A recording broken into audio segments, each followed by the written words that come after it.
to begin section 3 by calling your attention to maybe one of the most often recited pieces of text in human history, part of the, of course, part of the Christian prayer.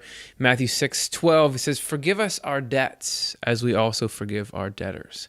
This passage directly about forgiveness, and forgiveness that is asking God to forgive us as we forgive other people. So it's not only putting them next to each other, it's like we're trying to emulate God's forgiveness with our forgiveness. So the two are linked somehow. So it seems like we're called to mirror God's forgiveness. And it's a big task, right? What is God's forgiveness, as we've been learning, is that it's the divine state of mind. It's the truth. It's a freedom from everything that is a dead-end emotion, this desire for revenge, blame, the stuff that comes out of hell. Because heaven can deal with problems, but it does so in a way that at least has some love for whoever you're directing your action towards. So we're trying to get there. We're trying to get our mind to sync up to this divine perspective on forgiveness. And that might seem to go from human to divine like a lot of effort. So why would you even want to try in the first place? Well, how about like the path to happiness and heavenly happiness? This is a quote that's attributed to the Buddha.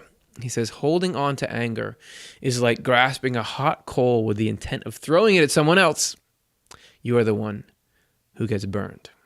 And we actually did a 10-question show where we have you guys write in questions, and somebody had asked about forgiveness, and we're going to bring back our buddy Chris because he answered this question, and I think he said it well.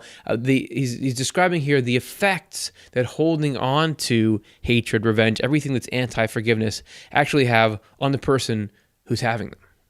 When we don't forgive, say someone hurts us, and we experience this singular moment of pain, we actually can create an ecosystem inside of ourselves that allows that pain to flourish and show up in many ways, whether it's anger or contempt, hatred, vengeance.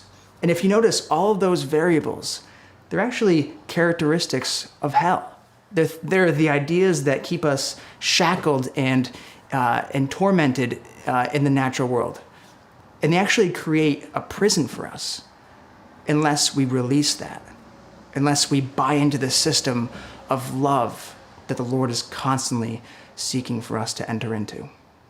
And we do that by forgiveness. Forgiveness has less to do with the person that hurt you, and it has actually everything to do with your ability and your free choice to find healing, to live a life aligned with that love and forgiveness flowing down from the Lord, constantly wanting to enter into a relationship with you. So before we even get to the other person in the equation, we're trying to show you that pursuing this forgiveness, this aligning with the divine mindset is good for you.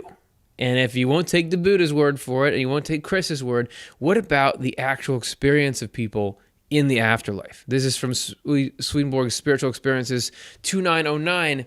He says, "This I know, that acquaintances, whether associates or friends or those they worship, find each other in the other life. So let people beware of hatred, revenge, envy, lies, adoration, and the like. For these things in the other life sometimes miserably annoy them." What he's saying here is beware of attachment, that if you're harboring something about another person, that's not just going to go away when we pass into the next world. Swedenborg saw many times people who had these long-standing resentments toward each other, even people who had hated Swedenborg during his life. When they got into the spirit, they still hated Swedenborg. They still hated each other.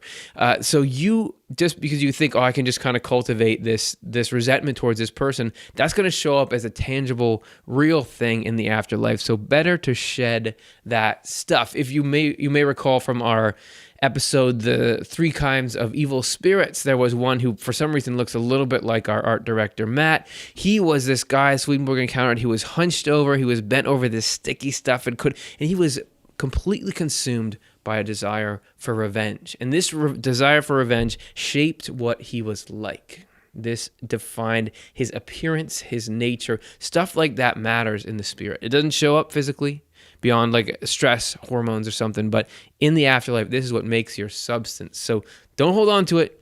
It's not good. It's actually a way towards hellish misery to grab onto this rage and this non-forgiveness. So how do we get protected from a life that's full of that? Well, God has the protection.